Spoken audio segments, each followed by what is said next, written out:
When you grow up counting pennies, you learn real fast what matters and what doesn't. In this video, I want to talk about how I grew up poor and now how things have changed a little bit and what I'm doing to teach my kids about saving money and about how they can better utilize money to help them out in the future. If you don't know who I am, my name is Daniel. Nice to meet you. Let me set the stage a little bit. I grew up super poor, south side of Tucson.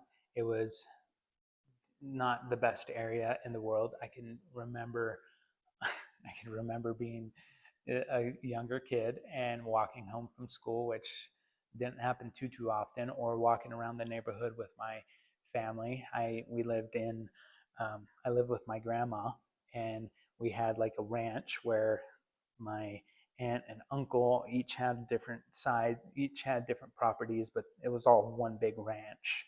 And I remember being with my cousins walking around our neighborhood, and man, there were people from south of the border. We're right there, right close to Nogales. It was just super sketchy. I mean, I've gotten beat up more times than I could count. I remember being on horseback one time. Me and my cousin were riding horses, and a group of Mexicans pull up right in front of us, and it's just me and my cousin. And my cousin's probably 13 at the time, and I'm maybe 10-ish or so. And they block us. They tell us to get off the horses, and we don't know who these guys are. They're older men. We probably should have taken off, but it was the worst thing ever. They stood us in front, right next to our horses, and they were talking about how we robbed them or something of that sort. And trust me, we didn't do anything like that.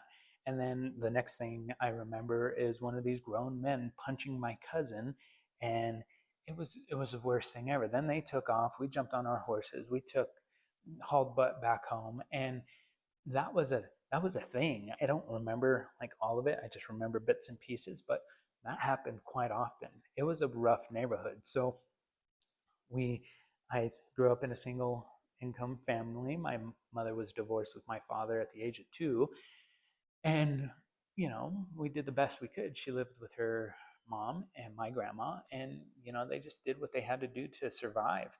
We didn't have a lot of money. I remember people coming over on Christmas Day with handfuls of presents. I didn't know who these people were. Well, they were like from the state or from different um, organizations. Me and my sister and my brother, we were a name on a tree. Someone grabbed our name off of a tree. Now, there's no shame in that, but when you can think about it and you're like, okay, maybe we did have it a little rough, or we didn't have the best of times.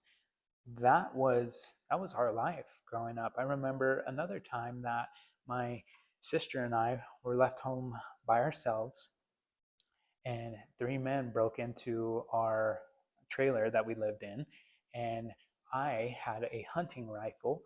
These guys are coming down the hallway, and there's me, 8-year-old Daniel, standing in the hallway with a 30-06 in my hand, pointing at these guys, grown men, my sister behind me crying. This is the neighborhood we grew up in. Thank God they left, and they saw some little kid there with his sister. They probably had empathy for me, and they said, well, that, and I was holding a hunting rifle, but they took off out that window and freaked me out, right? So I knew when we got the chance and we started to get a little bit of money, I knew in my mind, I'm never going to put my family into that position. Not ever. Never, ever. I'll do whatever I have to. I'll work as long as I have to provide for them so that they never have to see that. The only way that they'll learn about that is with me telling them or them reading a book. I never want them to see that because it was tough, but it made me who I am now.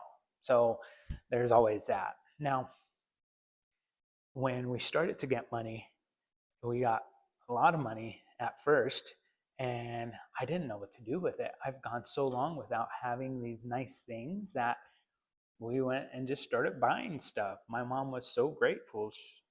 She got us whatever we wanted. She started buying things for us. We got clothes and shoes and hats and the things. We got the cars, uh, all the knickknacks, all the cool stuff. Like we got all this, and it was like the best thing. Like every day was Christmas to us. It was so cool. Well, that only goes so far, right?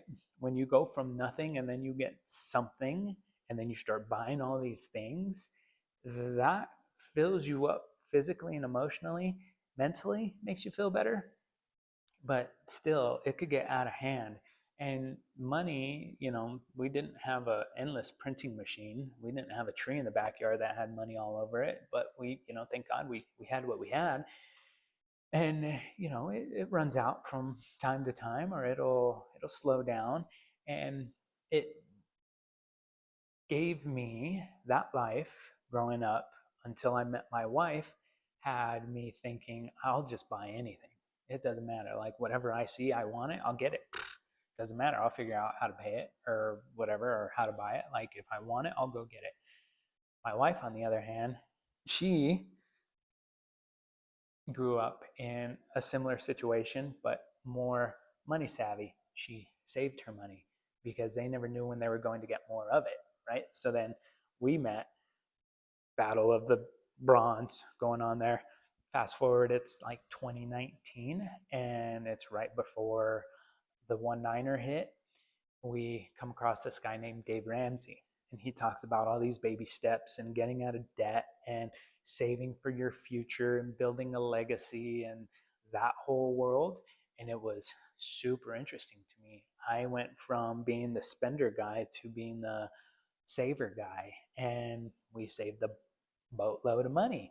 Now, I thought, I can't let my kids grow up thinking they can get anything they want at the drop of a hat and that they are entitled to all this stuff. I want them to know that they need to work for these things. So what we utilized was a envelope system. So it's a 3 envelope system. There's a give, there's a spend, and there's a save envelope. There's 3 envelopes. So every time they get money, you split it into thirds and you pack every envelope with something.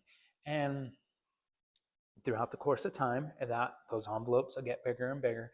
They'll have a savings account that should be saved for bigger items. If they want to buy a dirt bike or whatever, like that's what they should do. The donate envelope should be them donating at church, donating to something that they choose, like let them choose what that thing is.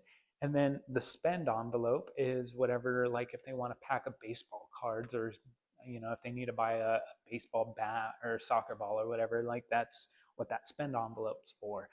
They have control of their own money and they can physically see it, which is huge. Rather than me give them $100, they have $100 in their physically in their money in their envelopes. They're like, here's $100 bill that I'm pulling out of my envelope.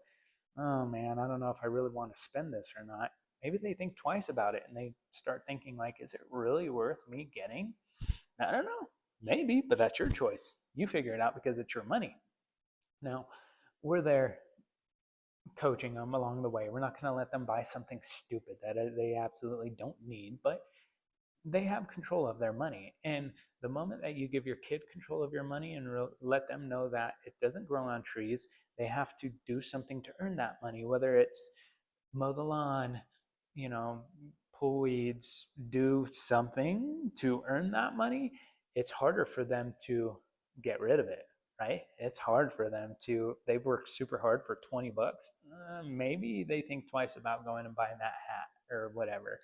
It's pretty interesting how that works out. So I challenge all you parents out there, young and old, do that money system. Let them have control of it.